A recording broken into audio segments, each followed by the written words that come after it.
You're muted. She says I'm muted. Good morning, good morning, good morning. I am Dr. Helen, your host of Right Where You Are, the Accelerated Healing Detox Bootcamp, where we build health one day at a time. I'm also the host of the Faith Building Bootcamp, where we build faith one day at a time.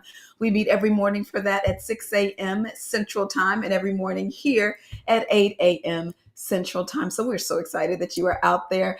We are happy to see you bright eyed and bushy tailed as we continue to talk about things that build our health and that kind of preserve our health. My mom always told me that an ounce of prevention is worth a pound of cure. And so I am a great believer in the idea that an ounce of prevention is worth a pound of cure. And I just want to be able to share that with you today.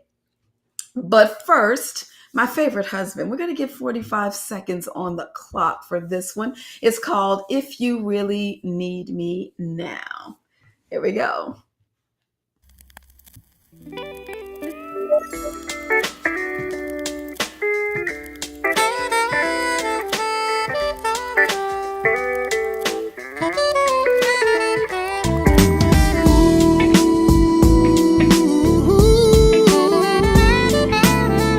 Oh yeah,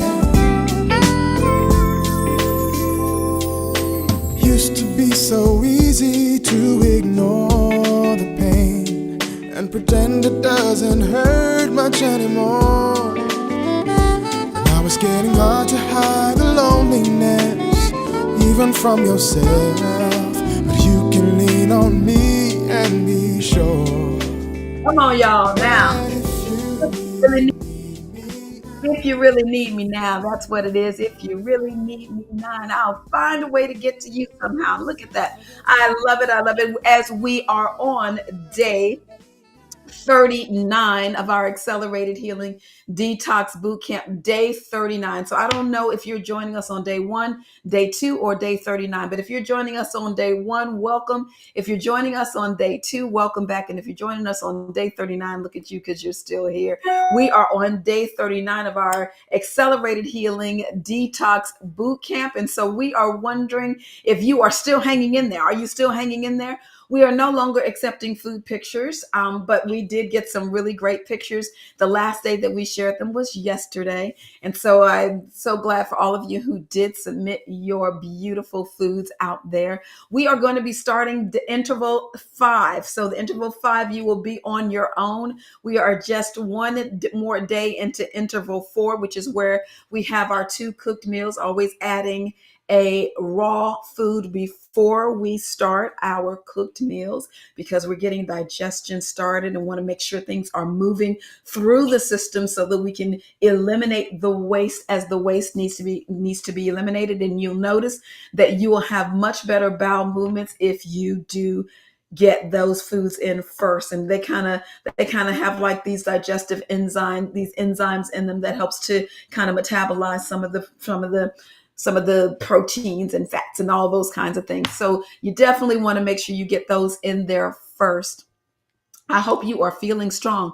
And when you get into interval 5, you're going to be doing 3 cooked meals. Always still remember to put those raw foods before you do it. A salad, a bowl of fruit, different things of that nature would be beneficial. Usually a salad, depending on what you're, maybe fruits for breakfast, and maybe a salad, because we can also talk about food combining to inhibit indigestion, and we'll probably talk about that at some point in the future. But for now, just try to make sure you get those things in because we believe that food is our medicine. I sure hope you're feeling stronger. I sure hope you're still burning those thighs. I was burning my thighs yesterday, man. I mean, I'm trying to do like all 30 all the way through without any breaks, like not doing 10, 10, and 10, but like doing all 30. And yes, it does burn, but it's a good thing. So that combined with letting food be our medicine kind of makes it a worthwhile thing so that we don't have to have medicine be our food. So as a disclaimer, I am a board certified physician. I have been practicing medicine for more than 28 years, and I've been practicing. I've been dually trained at Johns Hopkins and Sinai Hospital in both internal medicine and physical medicine and rehabilitation. One of only 2 students that were chosen every year to do that very compelling and challenging residency. It worked out very well. My counterpart would do one half, he'd be on internal medicine, and I would be on physical medicine. Then we swap and then do internal medicine. I'd be on internal medicine and he on physical medicine and rehabilitation, as we just kind of work through this thing for the entire 5 years of the residency. It was a long time and I was kind of crazy at the time, but I'm very glad that I did it. Then I did an additional fellowship in sports medicine and non-surgical orthopedics, additional training in interventional pain, where I was the doc that was giving you the steroid injections for back pain, epidurals, facet injections, ablation procedures, rhizotomies is what they call them. Or I was doing peripheral joint injections in your knees, shoulders, carpal tunnel, you got it, you name it, I was doing it. And that was before I realized that if I change the lifestyle of people, then they may require less medications and less interventions from me as far as the steroid injections were going, because I knew that the steroids were not only going to damage your joint, I also knew that it was going to increase your blood pressure and your blood sugar. And because I've lost my mother to blood sugar problems with type 2 diabetes and all of its complications, I just didn't feel like I wanted to do that as regularly as I used to. And I wanted to be able to make some changes to try to help people to live a healthier life. And I found that people who changed their lifestyle required less interventions. They needed less injections, which was really fabulous for me. Not really that great for my pain practice, because I saw that fewer people were needing the injections, but I loved it for my patients. And so that was a really, really good thing. So the information that I give you is very powerful at lowering your blood sugars and blood pressures and even your cholesterol and decreasing the inflammation. So make sure you stay in contact with your primary provider, because they know your history. They will know if you would like to, if you need to lower your blood sugars, or if you need to lower your medications for your blood sugars, if you need to change your medications for your blood sugars, or even remove the medication for your blood sugars or blood pressures, or whatever the case may be. And so you want to stay in close contact with them. So the information that I give you is for educational purposes only, so that you'll have something to talk to your physician about, the information that you're now armed with to help. So we're going to continue on with an ounce of prevention, because an ounce of prevention is worth a pound of cure. So we're going to talk a little bit about circulation. I think we did our session about circulation before, and so you can take a look at those videos where we talked about circulation and how important circulation is.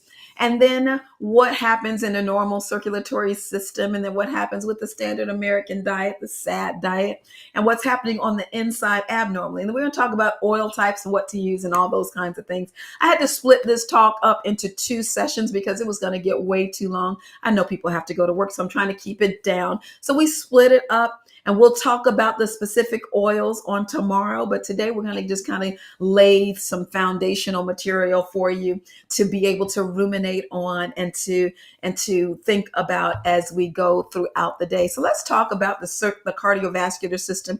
This is all a part of the circulatory system. You know, we have the heart, the main main unit in the chest that actually is responsible for pumping blood out of the heart and then circulating it throughout all the parts, all the organs of the body and into the skin. And we do know that each one of those vessels has a lining inside of it. We call it the endothelial lining. It's a very functional system. It just allows everything to work properly so that the body, the blood vessels are dilated enough, that there's not clotting in there, that there is a normal function of those. So the cardiovascular system is lined with these very functional endothelial cells, and they provide a barrier between the blood and the rest of the body's tissues. And they are involved in blood clotting, the formation of new blood vessels. They are responsible for recruiting like immune cells to get to the site for infections or cancer cells that need to be fought. Remember, we're fighting cancer every single day because our environment is bombarded with toxins.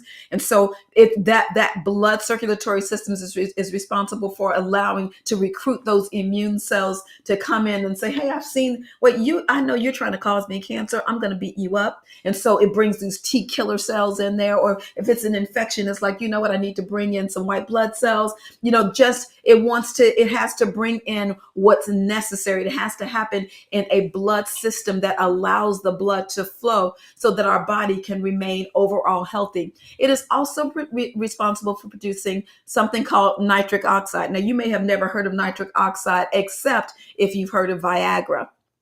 Viagra is playing on the nitric oxide because it actually is a nitric oxide entity that actually allows blood vessels to dilate. That means to allow the lumen or the opening of the blood vessels to open up. And if you can just imagine, I've said this before, if you can just imagine if you had a straw, you're drinking out of a straw, and then there's peanut butter in the straw, the peanut butter is going to coat the lining of the straw. And the more peanut butter that comes up in there, the more it's going to coat the lining of the straw. And before you know it, my jaws are going to get tired from trying to squeeze up the drink that I'm trying to get because the peanut butter has closed in the wall, the lumen of that straw. And so that's kind of what's happening in the blood system, so that we're wanting all of the blood flow to be good. And we want to make sure that there's enough nitric oxide to keep the blood vessels open so that all those good things that are flowing through it can happen. We talked about, we'll talk on another way. So I'm not going to even talk about that with the sugar and everything. We'll talk about that another time,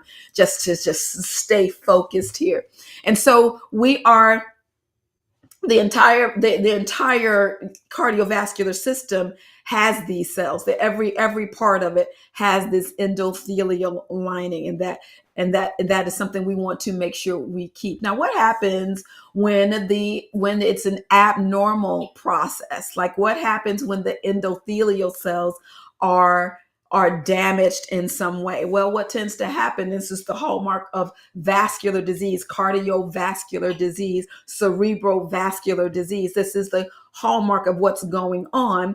It causes this event. It causes the development of something called atherosclerosis. And that's just a part of damage to the endothelium. There's cholesterol plaques in it. It's closing up the lumen, not allowing enough blood to flow through it. And so you start to get this damage. And so that's when you're starting to see things like high blood pressure, or you're seeing high cholesterol, or you're seeing coronary artery disease, or cerebrovascular disease, or type 2 diabetes. And so this is when people start having heart attacks, or when people start having strokes.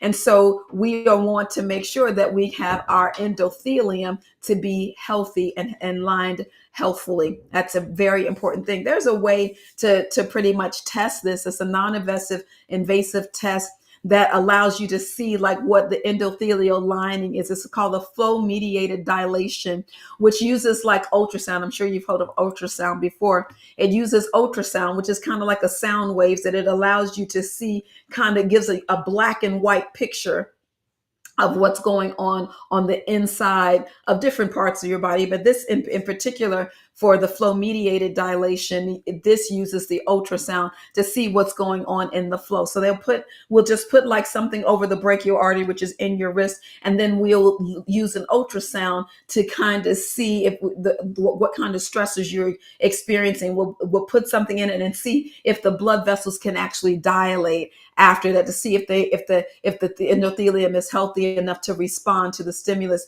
that by releasing the nitric oxide that will allow the brachial artery to dilate.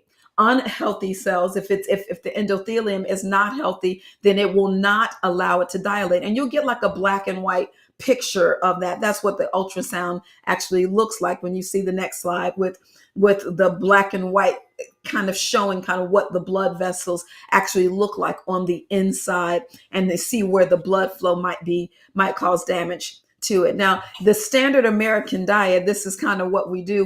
We get an impairment of the endothelial cells. So a lot of fat in our diet, a lot of sugar, a lot of salt, smoking, mental stress, high cholesterol, diabetes, all of these things are going to be causing damage to the endothelial lining of the blood vessels. And so we don't want that, right? We want to keep it flowing nicely.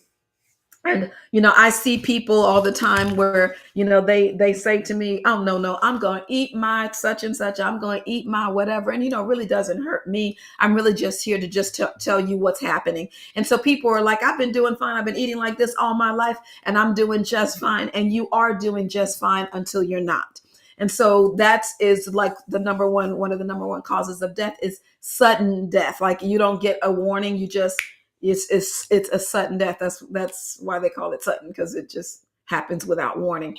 Now, some people are fortunate enough to be able to experience chest pain, and some people are fortunate enough to, when they experience the chest pain, then they can rush to the emergency room where they can do like these clot busters and things of that nature, or maybe they perform surgery on you to make sure that they can open up those blood vessels that have been closed out around your heart. Some people are fortunate enough that they might feel some numbness and tingling in the hand, or they may start, their speech might change, and so it might be an indication that you might be having a stroke, so they can have enough time to rush to the hospital to get some clot busters to make sure that that we get you in there on time. There's a narrow window that when you feel those kinds of symptoms, you want to make sure you are gunning it to the hospital, gunning it to the emergency room. They will take you right away, because they know that to give with the clot busters, we call them thrombolytics, in order to get that, you have to be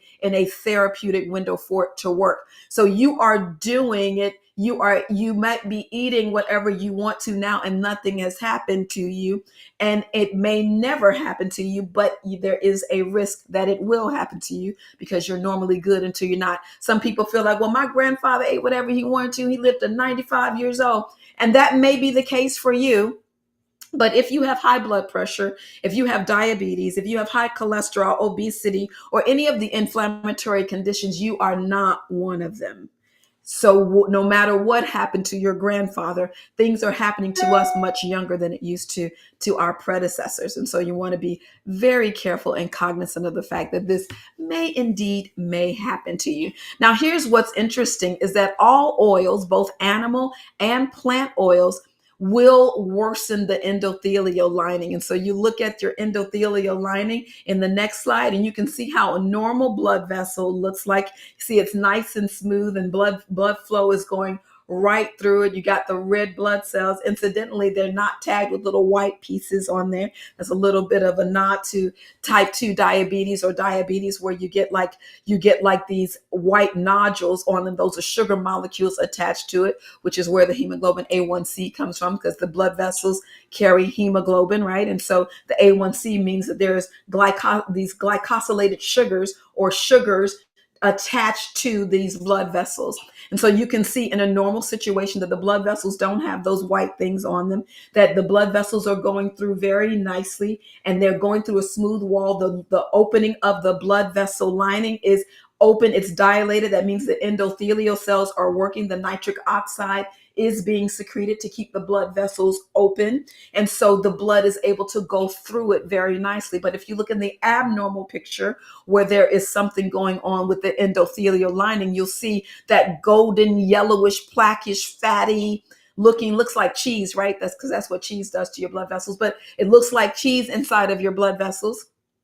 These are the cholesterol plaques that are now closing up the walls of the lumen. It's making it much more narrow. So when the blood cells go through, they're kind of banging up against the walls of the blood vessels, putting pressure on the walls of the blood vessels. The walls of the blood vessels are a little bit more stiff, and so they don't expand. They're not able to dilate. Why? Because the endothelial lining is not secreting the nitric oxide to expand the walls. You start to lose the elasticity in the blood vessels, and so you're getting less and less of the blood being able to flow easily through those cells, and that becomes more of a problem. And you want to make sure that you are not doing that. So we talk about different parts, like why I cook oil free for the most part, or very limited oils, is because the studies have shown that all oils will actually cause damage to the endothelial lining of your blood vessels. And so you'll get that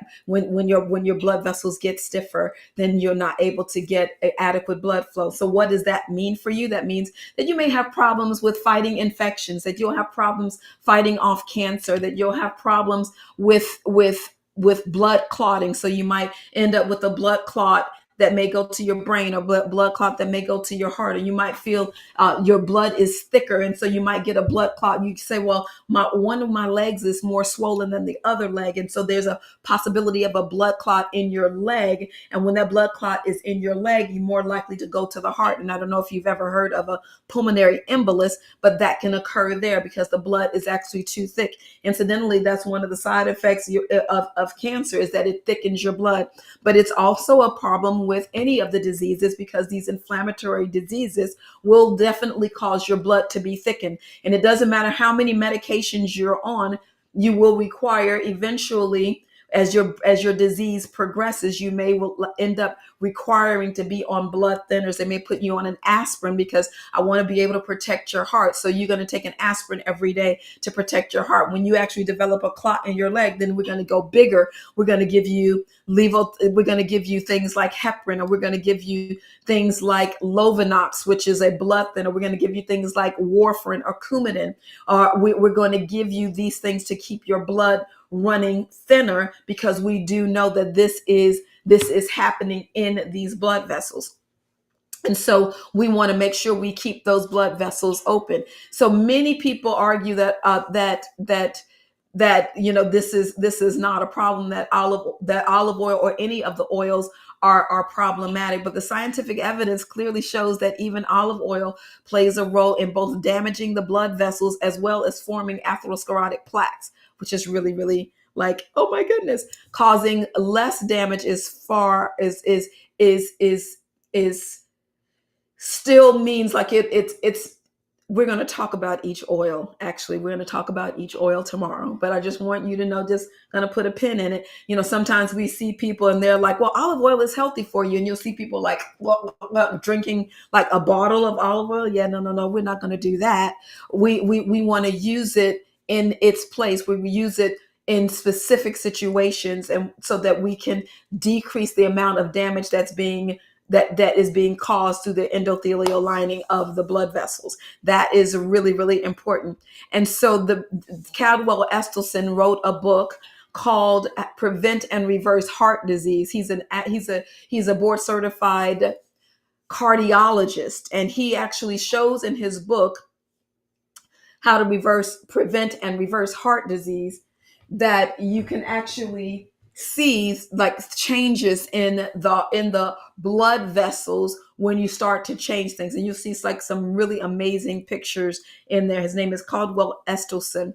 And he points out that between 14 and 70% of olive oil is saturated. And so it will actually clog the arteries and cause damage to the endothelial lining, and can be as aggressive in promoting heart disease as the saturated fat that you find in roast beef. So these are things that are really, really interesting. So in our detox, we're not doing that, right? We've changed the way we're doing things. And so we are putting ourselves on a plant-based journey. Some people may decide that they want to go back and use animal products again, but that would be completely up to you. But I just want to make sure, because I'm always interested in making sure we're just educated on what we're doing. And so you might be able to do it a little smarter.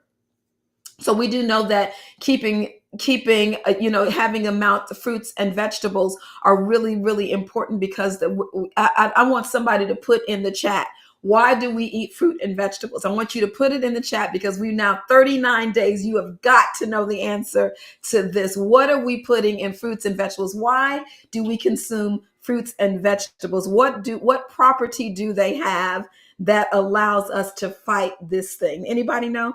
Anybody out there? Yeah, anybody out there know?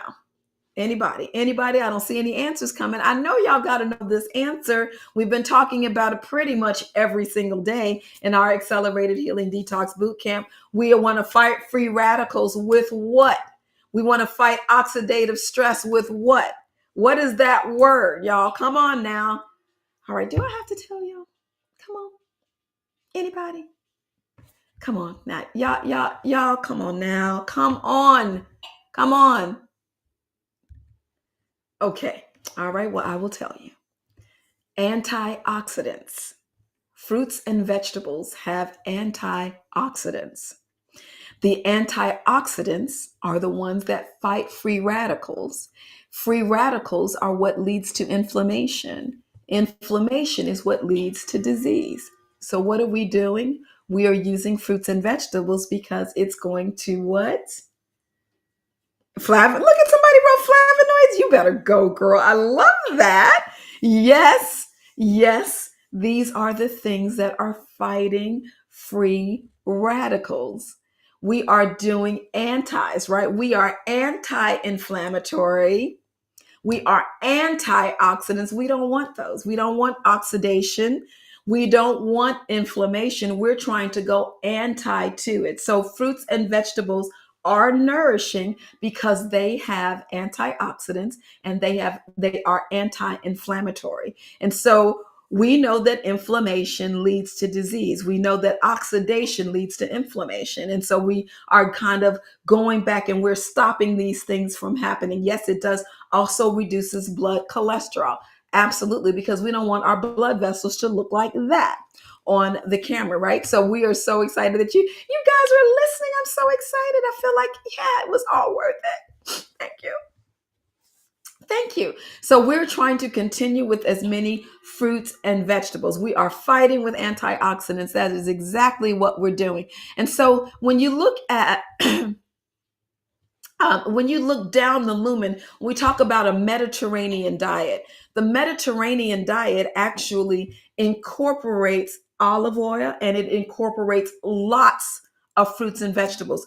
When we go to Greece, your plate will have, I wish I had a picture because I take pictures of my food. I wish I had a picture. I remembered to put a picture or thought to put a picture of what my plate of food looks like in the Mediterranean. The Mediterranean, they have so many fruits and vegetables on your plate. Like your Greek salad doesn't look like your Greek salad that you see here. It's completely different. It is absolutely amazing the amount that they are putting the fruits and vegetables. Do they use olive oil? Absolutely. But the studies have shown that they are actually that the Mediterranean diet is a healthy diet, not because of the olive oil, but despite the olive oil. Okay, let's say that again. The Mediterranean diet, the people in the Mediterranean have a healthier diet, not because of the olive oil, but in spite of the olive oil. So what are we doing? We're adding in fruits and vegetables as much as we can, even if we're using olive oil. So I want you to consider this, that it is important to replace the bad fats, which are the saturated fats. When you go to the oils, next slide. When you go to the oils, you want to replace the bad fats, which are the saturated fats, and the trans fats with good fats. So the good fats are mono unsaturated fats and poly unsaturated fats. Okay, this is not because they're helping the heart. We are doing everything else in addition, and we're going to be very careful with the oils that we use. Okay, so these types, you might see, first of all, the liquid form is going to be healthier than the saturated form, the form where it's a solid. So things like lard and butter and margarine, those are thicker things. They are solids, and you will see them happen. So what tends to happen with what we call when they make like the butter and they're able to put it into those squares, what they're doing, or put it into those sticks of butter, or they're putting in those shortening, the containers of shortening, or all of those things, they are what they call hydrogenating them. And so the hydrogenated fats are what you're seeing. Now you'll see on a lot of different containers that this thing contains no fats. I forget the year, maybe 1998 or something, when the FDA started saying that they had to put on no trans fats. But here's the kicker. They also say that that to qualify as saying there are no trans fats, it has to be less than 0.05 milligrams of trans fats in that. If it's less than that, then they can say that there are no trans fats. That's the definition, no trans fats, if it's less than 0.5. Well, here's what people say: oh, hey, this doesn't have any trans fats in it, so you get 2 servings. And we in the standard American diet, we believe in larger servings than everybody else. I know I do. And so with those larger servings, and you're getting multiple trans fats, and there is no safe number of trans fats that is safe enough to prevent you from having heart disease or strokes or cardiovascular disease. Now we know all of these things. The American Heart Association is very clear when talking about the bad fats versus the good fats. So I just want you to consider this. Some other considerations. They actually recommend staying away from highly saturated fats and opting for ones that are packed and healthy and are monounsaturated and polyunsaturated fats. But I also want you to consider this fact that when you are choosing an oil, it is important to choose oils based on their smoke point. Olive oil should never be cooked. Olive oil should never be cooked. It has a very low smoke point. If an olive oil has a higher smoke point, that means it's not pure olive oil because it has a low smoke point. Sorry about that. I should have turned off my notifications. It's too late now because we're at the end. But the turn off the smoke point is very important. So the temperature, you have to think about the temperature that you're going to be cooking that food in. And so when you heat an oil past its smoke point, then you're going to lose flavor. Obviously, the nutrients are lost, and you're going to release the harmful molecules, the trans fats. That's going to cause free radical formation. So make sure you consider that when you're cooking. We're now at 8:31, and that was great timing to be able to cut off on answering questions, being able to take your questions now. And so I want you to put a Q and a colon. I saw some questions already coming up in the chat. We're going to put a Q and a colon in the chat so we know that they are your questions. And people have been asking questions from the very beginning. Look at that. Let's see, even olive oil. Yes, unfortunately, even olive oil. Yes, unfortunately, even olive oil. How do you get rid of and how quickly can you reduce the cholesterol in your vessels? That's very, very interesting. It happens very quickly.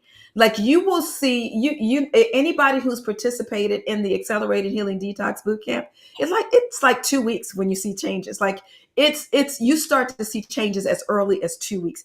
It goes so fast. Your body has this mechanism that continues to fight for you. And what we're doing with adding in all these antioxidants is we're allowing our body to detoxify all of the bad stuff that's causing all of the toxins to come in and damage all of our blood vessels. And so we're healing it with just bombarding it with hyper nourishing antioxidants and anti-inflammatory foods. And you'll see, like in like 2 weeks, your blood glucose levels are like down like this. Your blood pressure, you start seeing your blood pressure come down. Now, some people may see their blood pressure take a little bit longer because it's been a long time. The walls of their blood vessels have gotten very stiff. And so it's going to take a little bit longer for the blood vessels, the heart wall to soften up, to get rid of all of that stuff that causes the stiffness. And so you want to make sure that make sure that as you continue in the way you're eating, you're adding so many fruits and vegetables, because you want to add antioxidants and anti-inflammatories all over the place. You want to make sure that your endothelial lining is secreting properly and it's not damaged, so that it can allow the blood vessels to be able to dilate the way it is. What about macadamia oil? Macadamia oil, very interesting, very expensive oil too. But macadamia oil is the oil that's secreted from the macadamia nut. And we're going to talk about that on tomorrow. I actually have a whole list of oils that we are going to address. And so we'll talk about that tomorrow. If I use olive oil, how much should I use? And when I stir fry my vegetables, I want you to stay tuned. We're going to talk about that thing tomorrow too. What about grapeseed oil? Putting a pin so I won't forget. Okay, there we go. Putting a pin. So if you can advance to the slide where the oils are, these are some of the oils that we're going to be talking about we're going to talk about canola oil. That's the top of my list. I'm like, we have got to address canola oil. I'm going to add macadamia oil because you asked that question, and grapeseed oil. I'm going to add both of those oils on them because you asked those questions. But we're going to talk about all these oils. These are oils that people are using on a regular basis. So we're going to talk about them tomorrow as we continue on through our last day of an ounce of prevention. So we'll talk about those oils tomorrow. When taking your blood pressure, why do you get different readings off each arms? That is an excellent question. And it's very interesting to me is that the way I see it is that you might have cholesterol plaques throughout the body. Like just because you have a cholesterol plaque on the right at this level doesn't mean you have it on the left at that level. So in my mind, I can see that if the blood pressure readings, obviously there's some errors that can go just because we're human, and there might be like a variation between the two, period, and that can always happen. But when I look a little deeper, I think about if it's a large variation between the left and the right, there may be something that's closing up those vessels on the other side that you don't see on one side. And so it just means that we need to just continue to clean out those blood vessels. And so that's what I think. I haven't seen any studies that show to prove that what I think is right, but I just try to think about it logically. Like from what I know about blood vessels and cholesterol plaques and the blood vessels closing up and spasming and things of that nature, it just makes sense that if there's higher pressure on one side than the other, like, doesn't that make sense? If it's higher pressure, maybe there's more clogging on that side than it is on the other side. Again, I've never seen anybody talk about that or any studies about it, so it's just conjecture on my point. So don't go say, this is where it is. This is just what Dr. Stott or this is what Dr. Helen believes. Okay, here we go. The next question is, what about octogenarian Italians in the blue zone area? They swear by olive oils. Again, it is in spite of, not because of. And so we do know that the studies are showing that the endothelial lining is damaged by the oils. So in spite of, remember, they're also eating differently. They also exercise, they're walking, they're more relaxed, even though they eat late in the evening. When we were in Italy, dinner time was routinely at 8 p.m. I'm like, who eats at 8 p.m.? Well, they do. And why? Because they are walking to the restaurant. They're walking back from the restaurant. And what's also interesting is that there are so many Italians that smoke and they're still healthier than we are. They're walking, they're eating their vegetables. They are eating they're eating pasta that hasn't been modified like our pasta has been modified. They're eating the natural, more natural foods than we are eating here in the US. So we have to be a lot more careful in the US than we do out there. So the whole idea of this whole 40 days is not only to help us to be more healthy, to eat more healthfully, but also to be able to navigate. But in doing that, we're learning how to navigate through the grocery stores and what to buy so that we can improve our health. Because we're like in this thing, we've got our secrets. Is it safe to buy Mediterranean products from the store pre-made? Costco carries a few, or make our own. Just make sure you read the ingredients, because just because they put a Mediterranean tag on it doesn't mean that it's from the Mediterranean. So make sure you're reading the ingredients. We've taught you a lot of things so far on how to navigate through. So you make sure you look at what's going on. If there are things on there that you cannot pronounce, it's not for you. So you like, okay, maltodextrin. Yeah, no, you don't need it.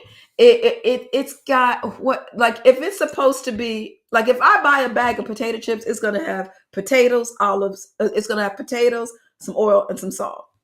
I want some kettle chips. What you know what I mean? Like, it shouldn't be potato chip. It shouldn't be potatoes. It shouldn't, potatoes plus maltodextrin plus. I mean, they're just doing the most. They don't need all those different things on a bag of potato chips, right? Like, this is just what is it? If I'm buying a bag, if I'm buying something aside from the only thing that should be in there are the seasonings and the food. Like, you should be able to say, okay, it's got garlic powder, it's got onion powder, it's got nutritional yeast flakes, it's got potatoes. I mean, like, you should be able to read it. It's a real food then. Okay, you should be able to read it. Now, explain the smoke point again. Okay, so all oils have a certain smoke point, and what that means is it's a temperature where the food will start to lose its nutritional value, and for you, visually, you can see its smoke, and you'll see like black smoke come from it. When you see that, don't use that oil. Clean that oil out, wash that pan out, and then start all over again, because that black means that it's now a dangerous thing. It's now become a toxin, a more toxic than it was before. So you want to keep there. Are you saying grapeseed oil is horrible? to taste or bad for you. I said I was going to talk to you about that tomorrow. Now stop being impatient. Okay. I know. You know, you're my friend. I love you. And I was just, yeah. Okay. That's why I said it. I want to be able to pronounce your words. That's exactly right. Yeah, we're going to talk about grapeseed oil tomorrow. I promise you. I promise you. I promise you. So we're going to talk about grapeseed oil tomorrow as we finish our day 39 of our time together. We're going to talk about, if there's another oil that you want me that you didn't see on that list, you can put it in the chat down there while I do my close, and I'll make sure I add that oil on for tomorrow, because tomorrow's talk is only going to be about the oils. And so we want to make sure that we answer your question about the oils. And so we've talked about the circulation. We've talked about like the importance of circulation and what's happening normally inside of the blood vessels. We talked about what the SAD diet, our standard American diet, does for our blood vessels. We've talked about what's happening on the inside when it's damaged, when it's abnormal. We've talked about that. And then we talked about oil types. So we're going to delve a little bit deeper into the oil types on tomorrow. Oh my, never knew. I missed that. It went away. Let me see. Never knew. Oh, that about heating oils. Yeah, I know. It's really interesting, isn't it?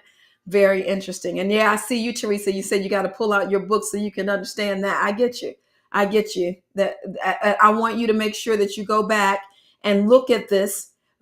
Go back and review the video, share it with your friends, family, and your enemies, so that they can get that information. Make sure you check your notes, make sure you wrote down what you needed to write down, and study that about the endothelial lining, and see what's happening in that layer of your blood vessels and how that can become so damaged. So guys, this is day 39, the end of day 39. So excited that we had this opportunity to spend time together. I can't believe we only have one more day. Like, I have so enjoyed being with you guys in the Faith Building Bootcamp, where we meet at 6 a.m. daily Central Time, where we're building our faith one day at a time. I've thoroughly enjoyed being there. And I've also thoroughly enjoyed this time together on our Accelerated Healing Detox Bootcamp, where we build health every day at a time. We meet every day at 8 a.m. So also remember that our book is available, How to Reverse Type 2 Diabetes and Other Chronic Illnesses, and our book on the Success Journal. And then our Power Pack is also available for you as well. Remember, when you go back, remember to like, comment, and subscribe, and make sure you hit the notifications. Some of those things we're going to talk about in the future, not in this form, not in our live sessions, but I will be putting out information. I'm going to come out of my shell. It's actually been a lot. You don't know how much it took for the Lord to coax me into getting on to social media. This is just not me. And so I have promised God that I will be obedient and do what he said, just because I don't want to be on social media, but here we are. So, but while you're there, remember to like, comment, subscribe, hit the notifications so that you get information when they come down. Make sure you share it with your family, friends, and even your enemies, so they can be nicer. They'll be nicer to you if they're healthier. Then they won't be your enemies. This is a great thing. So guys, thank you so much for joining us as we build health every day. Thank you so much as we build health one day at a time, because you and I, we all know that health is the new currency. We know that faith is the new currency too, and we're spending ours wisely. Oh, before I go, I just want to remind you, we're going to be offering this t-shirt for our Faith Building Bootcamp, 40 days. I'm amazed, reversed, and so many people have had things happen to you. So when I get those pictures from the manufacturer, I will definitely put them up, and these shirts will be available for sale. The shirt that I had on, if you were in our Faith Building Bootcamp this morning, the shirt that I had on this morning with Faith in the Tree will also be available tomorrow. So look at that, and we'll look forward to seeing you, because we believe that health is the new currency, and we're spending ours wisely. Thank you for joining me. We'll see you again tomorrow. Take care. Bye-bye.